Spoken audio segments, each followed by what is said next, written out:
Buat teman-teman yang baru memulai karirnya di bidang IT atau mungkin teman-teman anak kuliahan yang ngambil jurusan IT, mungkin kalian ngerasa kok pengeluaran untuk device-device IT itu lumayan mahal ya.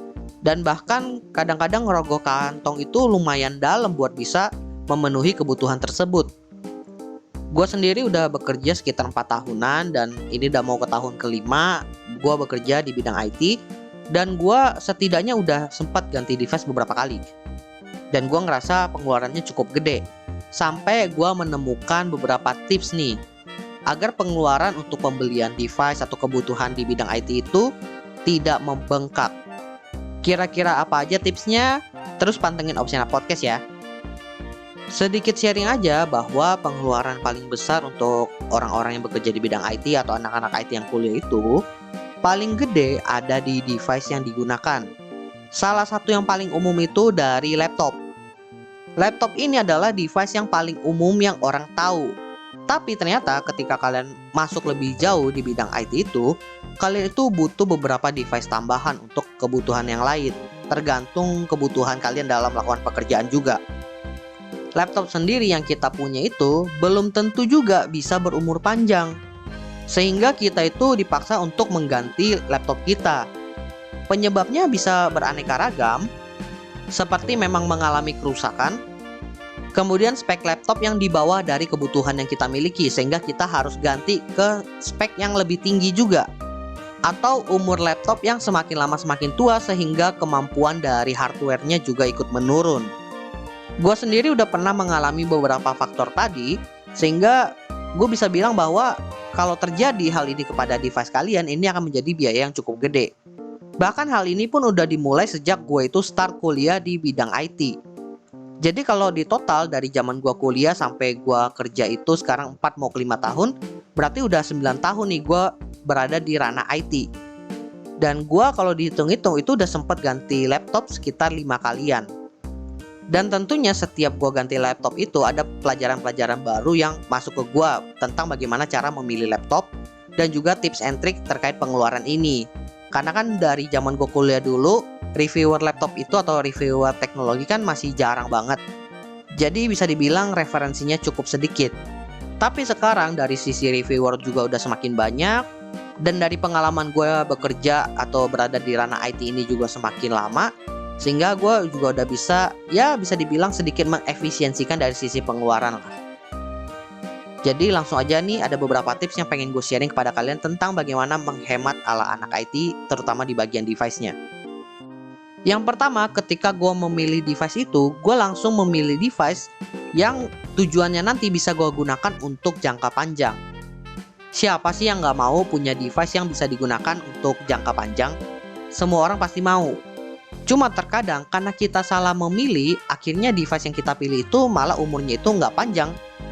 Kalau dari sisi kualitas hardware atau jangka panjang hardwarenya, itu paling gampang kalian tinggal pilih brand yang memang udah mumpuni dari segi kualitas. Salah satu contohnya itu Apple. Di ranah IT itu ya, MacBook itu dikenal sebagai salah satu laptop yang punya high quality dari segi hardwarenya dan juga dari performa pun tahan lama. Tapi tenang aja, gue nggak beli karena stigma-stigma itu. Gue beli karena gue sendiri udah mencobanya. Karena kan gue dapat laptop itu dari kantor untuk gue gunakan. Dan dalam kurun waktu 3 tahun secara performa tidak menurun. Sehingga gue memikirkan bahwa wah saatnya gue ganti laptop. Gue bakalan ganti laptop yang sama dengan laptop kantor gue. Karena secara bukti udah gue rasakan sendiri. Sehingga gue berani untuk membeli laptop tersebut. Tapi selain pertimbangan terkait kualitas hardwarenya yang bisa juga long term, gue juga memikirkan terkait penggunaan gue jangka panjang itu untuk apa. Misalnya lu itu beli Mac hanya untuk pengerjaan website, yang menurut gue itu terlalu overkill. Atau kalian itu kerja di bidang IT yang kerjanya itu atau job desk-nya itu melakukan konfigurasi dari sisi jaringan, dimana konfigurasinya ini pun udah pakai aplikasi pihak ketiga yang bisa dijalankan dalam laptop dengan spek yang tidak terlalu tinggi juga.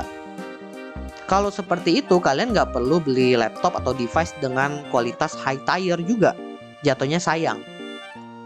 Dalam kasus gue sendiri, gue itu kan developer mobile, dimana untuk ngedevelop aplikasi khususnya untuk iOS itu hanya bisa dijalankan dalam device Apple.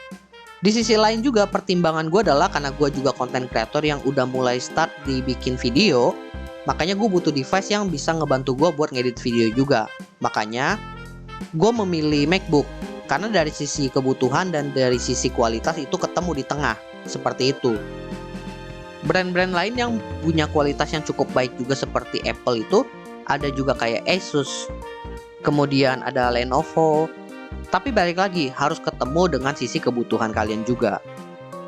Dan dalam memilih dari sisi kebutuhan itu, saran gua kalian itu mulai memprediksi perjalanan karir kalian itu pengen kemana mungkin sekitar 3-4 tahun ke depan. Sehingga sebelum kalian beli laptop itu, setidaknya kalian udah tahu nih requirement yang pengen kalian tuju itu apa aja. Dan apakah laptop yang kalian pilih itu sudah memenuhi requirement tersebut.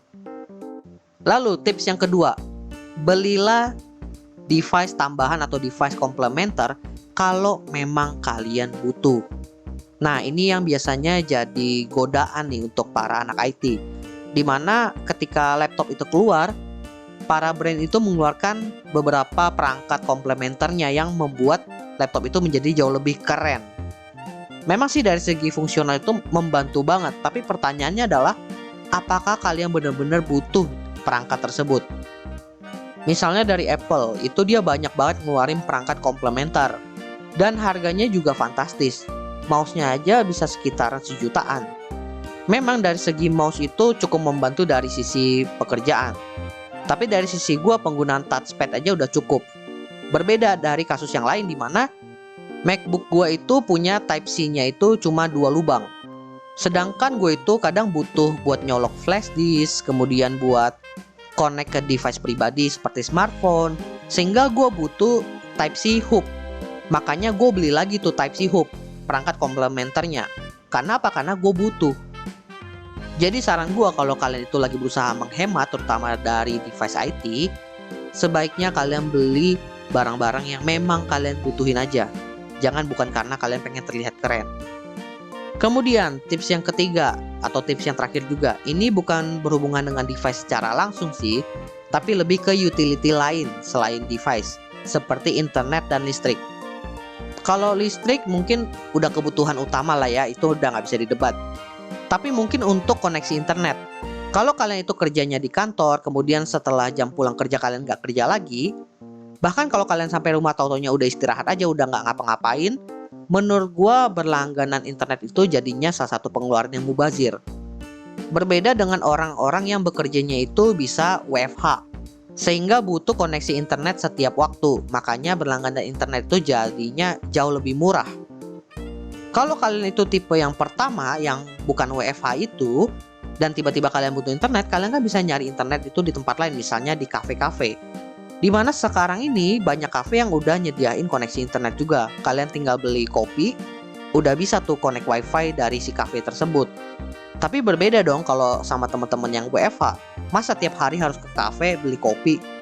Mubazir juga kan duitnya buat beli kopi, padahal cuma mau pakai koneksi internet.